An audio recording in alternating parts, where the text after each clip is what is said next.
नमस्ते दोस्तों, बहुत बहुत स्वागत है मेरी चैनल निफ्टी से आगे में। और दोस्तों, आज हम बात करेंगे फरवरी 15 के लिए जो 100% प्रॉफिट स्ट्रैटेजी मैंने आपको दी थी, उसके लेवल्स क्या होंगे। दोस्तों, अगर आपने वो 100% प्रॉफिट स्ट्रैटेजी के बारे में डिटेल्स अगर अभी तक नहीं जानी है, तो आप मेरे पिछले वीडियो पे जा कर के 100% स्ट्रैटेजी को पहले अच्छी तरह से समझ लें। दोस्तों, किसी भी स्ट्रैटेजी को अगर आप अच्छी तरह से नहीं समझेंगे और जा कर के उस पर काम करेंगे तो उसमें नुकसान होने की चांसेस ज़्यादा होती हैं दोस्तों। तो इसलिए पहले उस स्ट्रैटेजी को आपको अच्छे से समझ लेना पड़ेगा। अब बात कर लेते हैं दोस्तों फरवरी 15 के लिए। चूँकि अब हम मंडे 5 तारीख है और आपको अपनी पोजीशंस बनानी है 15 फरवरी के ऑप्शन के ऊपर। 15 फरवरी के जो दो ऑप्शन आपको चूज़ करने हैं दोस्तों, ध्यान से सुनिएगा। वो दो ऑप्शन है 21,400 की पीई और 22,000 का सीई। यानी जो रेंज है इस बार वो थोड़ी बड़ी है दोस्तों, और उसकी वजह ये है दोस्तों कि मार्केट में विक्स जो है वो बढ़ेगा, अभी बढ़ा हुआ है और बढ़ेगा। तो रेंज जो है वो थोड़ी सी बड़ी हो जाएगी, तो आपको उसी हिसाब से काम करना पड़ेगा। अब दोस्तों, जो मैं आपको लेवल्स बता रहा हूँ उसको बायर्स और सेलर्स अपने हिसाब से समझ लें। यानी अगर मैं पुट को बाय करने की बात करता हूँ तो सेलर्स के लिए कॉल को सेल करने की वो डायरेक्शन होती है, और अगर मैं कॉल को बाय करने की बात करता हूँ तो पुट को सेल करने की डायरेक्शन होती है सेलर्स के लिए। तो सेलर्स और बायर्स उसी हिसाब से अपने लेवल्स को समझ लें। अब दोस्तों, निफ्टी कहाँ खड़ा है आज? निफ्टी खड़ा है 21,853। लेकिन दोस्तों, देखने वाली बात यह है कि फ्राइडे को निफ्टी ने जो लो बनाया था वो 21,800 के आसपास था।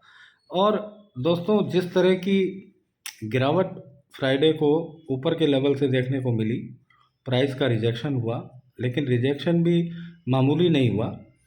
अगर 50-100 पॉइंट का रिजेक्शन होता तो हम ये मान के चल सकते थे कि मार्केट फिर से एक बार ऑल टाइम हाई को ट्राई कर सकता है।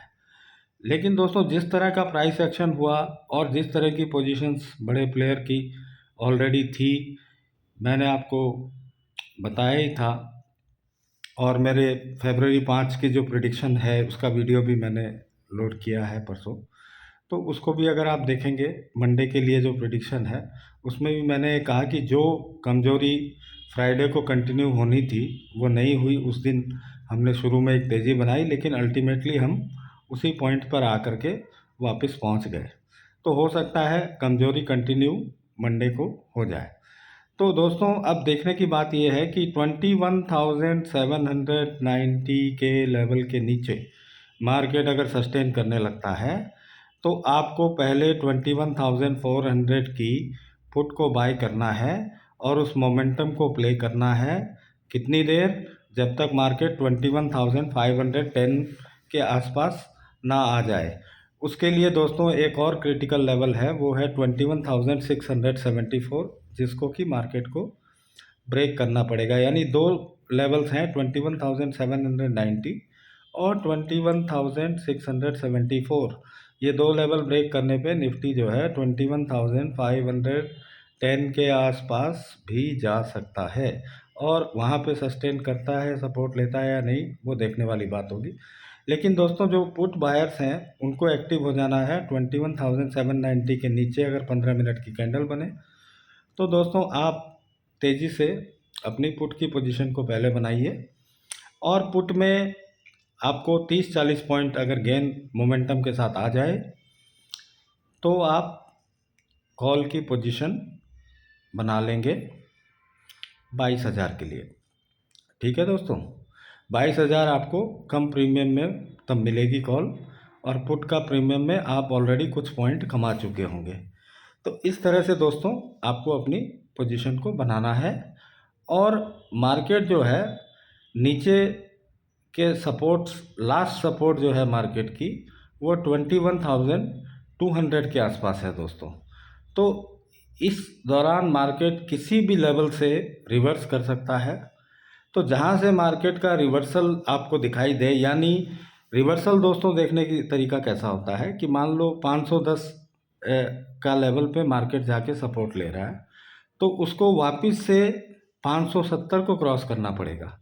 जब वो 570 को क्रॉस कर लेता है, तब आप ये समझ सकते हो कि अब आपको एक कॉल अपनी जो लेनी है वो आप ले सकते हो, ताकि आप कॉल और पुट के बीच में मैक्सिमम पॉइंट्स बना सको। सिमिलरली जो सेलर्स हैं, अब बात कर लेते हैं ऊपर की तरफ की। ऊपर को दोस्तों मार्केट अगर 21925, ये लेवल याद रखिएगा, 21925 के ऊपर अगर सस्टेन करने लगे, तब मार्केट में दोस्तों फिर से एक बार हाई की तरफ जाने की संभावना तैयार हो जाएगी। अब उसके लिए सबसे पहले मार्केट को 21800 को तोड़ना नहीं है। अगर मार्केट उसी लेवल पे सस्टेन करता रहता है, तब आपको कॉल साइड में बायर्स को पहले कॉल साइड में पोजीशन बनाने की कोशिश करनी चाहिए, और 21925 के ऊपर वो मोमेंटम और तेज़ होगा। हो सकता है आपको 21925 के आसपास रेजिस्टेंस भी आने लगे, और अगर रेजिस्टेंस मिलता है तो वहाँ से आप अपनी पुट की पोजीशन को तैयार कर सकते हो। इन द मेन टाइम जो 21800 से 21925 तक निफ्टी जाएगा, तो वो आपको points as a buyer call में मिल जाएंगे। लेकिन दोस्तों जैसा मैंने आपको बताया कि एसबीआई के रिजल्ट्स भी थोड़े से अच्छे नहीं आए हैं, उसमें भी कुछ गड़बड़ है। तो बैंक निफ्टी अगर इरेटिक बिहेव करता है और नीचे की तरफ चला जाता है, तो दोस्तों निफ्टी के लिए फिर ऊपर की तरफ जाना थोड़ा सा मुश्किल लगता है। इस बात का ज़रूर ध्यान रखिएगा। तो ये हुई बात दोस्तों फरवरी 15 के लिए किस तरह से आप प्ले कर सकते हैं। अब दोस्तों अगर आपको ये पर्सनलाइज्ड वे में सीखना है, क्योंकि दोस्तों हर समय इस स्ट्रेटजी में एक चीज़ जान रखिए कि मैं प्रीफर करता हूँ कि फ्राइडे का रोज़ यानी फरवरी 2 को हम अपनी पोजीशंस बना लें अच्छे से अच्छे तरीके से। कॉल और पुट का प्रीमियम कम से कम बायर को मिले और ज़्यादा से ज़्यादा सेलर को मिले, ऐसी पोजीशंस फ्राइडे को यानी 2 फरवरी को बना लेनी चाहिए। और लेटेस्ट हमको इस स्ट्रेटजी से निकल जाना होता है या तो फरवरी 8 की एक्सपायरी में या फरवरी 9 को फ्राइडे को। ऑप्शंस होते हैं फरवरी 15 के, ये ध्यान रखिएगा। तो इस तरह से इस स्ट्रेटजी को आपको काम में लेना है। अब दोस्तों अगर आपको लगता है कि आपको कम से कम प्रीमियम में बायर्स को और ज़्यादा से ज़्यादा प्रीमियम में सेलर्स को सेल करना कैसे मिले, उस स्ट्रेटजी को अगर आपको जानना है कि फ्राइडे के दिन आपको पोजीशन बनाने में क्या चीज़ हेल्प करती है, कौन से इंडिकेटर हेल्प कर सकते हैं, तो बहुत सिंपल से 2 इंडिकेटर के ऊपर मेरी पूरी स्ट्रेटजी है, और वो मैं आपको बहुत ही नॉमिनल फ़ीस के साथ सिखा सकता हूँ। कुछ दोस्तों ने रिक्वेस्ट भी की है और ज्वाइन भी किया, उनको मैंने सिखाया है कि किस तरह से इस स्ट्रेटजी में आपको अच्छी से अच्छी पोजीशन बनानी है, ताकि आपको फरवरी 9 को फ्राइडे को जब आप एग्ज़िट करें या थर्सडे को आप एग्ज़िट करते हैं एक्सपायरी के रोज़, तो एज ए सेलर या एज ए बायर आपको ज़्यादा से ज़्यादा पॉइंट का बेनिफिट इस स्ट्रेटजी में हो। वो मैंने उनको सिखाने की कोशिश की है। उसकी फ़ीस भी काफ़ी नॉमिनल है। उसके लिए आप मुझे व्हाट्सएप पे संपर्क कर सकते हैं 9073915315। इस पे आप मुझे कांटेक्ट करिए, मैं आपको वो तरीका सिखा दूंगा, ताकि आप फ्राइडे को जो पोजीशन बनाएं वो आपको नेक्स्ट फ्राइडे को प्रॉफिट दे करके जाए दोस्तों। और अगर आपको पोजीशंस को आप सीख जाते हैं बनाना, बहुत अच्छी बात है। और अगर आपको हर महीने आने वाले महीनों में कुछ दिन हैंड होल्डिंग की ज़रूरत पड़ती है, तो भी एक नॉमिनल फ़ी के साथ आप मेरे साथ कंटिन्यू कर सकते हैं दोस्तों। और तीसरी बात दोस्तों, अगर आपने अप स्टॉक्स में अभी तक डीमैट अकाउंट नहीं खोला है दोस्तों, तो अप स्टॉक्स में आप ज़रूर डीमैट अकाउंट खोलिए। उसका बेनिफिट दोस्तों क्या होता है कि एज ए सेलर अगर आप सेलिंग करते हैं तो आपको हेज बनाने के लिए एक ओटीएम कॉल को और पुट को बाय करना पड़ता है, जो कि दोस्तों ज़्यादातर ब्रोकर में ओपन इंटरेस्ट की इश्यूज ला करके वो आपको बाय नहीं करने देते हैं। लेकिन अप स्टॉक्स में दोस्तों ये आसानी से हो जाता है। अप स्टॉक्स में डीमैट अकाउंट आपको बिना किसी चार्ज के खुलता है और उसमें एएमसी यानी एनुअल मेंटेनेंस भी नहीं है। ब्रोकरेज भी काफ़ी नॉमिनल है, पोर्टल भी इनका अच्छा है, ट्रेडिंग व्यू भी अच्छा है। तो आप चाहें तो आप नीचे दिए गए वीडियो के डिस्क्रिप्शन के लिंक से आप अपस्टॉक्स में अपना डीमैट अकाउंट खोल के काम कर सकते हैं दोस्तों, ताकि हम लोग एक पेज पे रहे आपको सिखाते वक्त। और दोस्तों अंत में डिस्क्लेमर, ये कोई बाय एंड सेल कॉल नहीं है। मैं आपको कोई बाय करने के लिए या सेल करने की नसीहत नहीं दे रहा। आप अपने फाइनेंशियल एडवाइज़र से बात करें और अपना कदम उठाएं, और कोई भी जो नफ़ा नुकसान होगा वो आपका होगा दोस्तों। उसके लिए मैं या मेरी चैनल जिम्मेवार नहीं होंगे। तो इस बात का खास ध्यान रखें।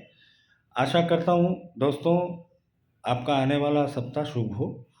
और दोस्तों जाते जाते एक चीज़ आपको बताता हूँ कि आप इस स्ट्रैटेजी को अगर इस्तेमाल कर रहे हैं और आपको वो पैसा जो प्रॉफिट आप बनाते हैं इससे, उसकी अगर आपको अभी ज़रूरत नहीं है किसी कारण से, तो ये पूरा का पूरा जो प्रॉफिट है आप उसको 4 ETFs में डाल दें और डाल करके भूल जाइए। 18 से 20 साल अगर वो ETF आपकी पड़ी रही दोस्तों, तो वो आपको जो प्रॉफिट दे के जाएगी आप उसका अंदाज़ा भी नहीं लगा सकते हैं। वो 4 ETF कौन कौन सी है दोस्तों, वो मैं आपको फ्री में बता रहा हूँ। पब्लिक सेक्टर बैंक 20, ध्यान रखिएगा, पब्लिक सेक्टर की बैंक की 20, निफ्टी बैंक 20 यानी बैंक निफ्टी 20, निफ्टी 20, और चौथा है दोस्तों नैस्डैक इंडेक्स के ऊपर एक ETF है हमारे यहाँ, MON 100।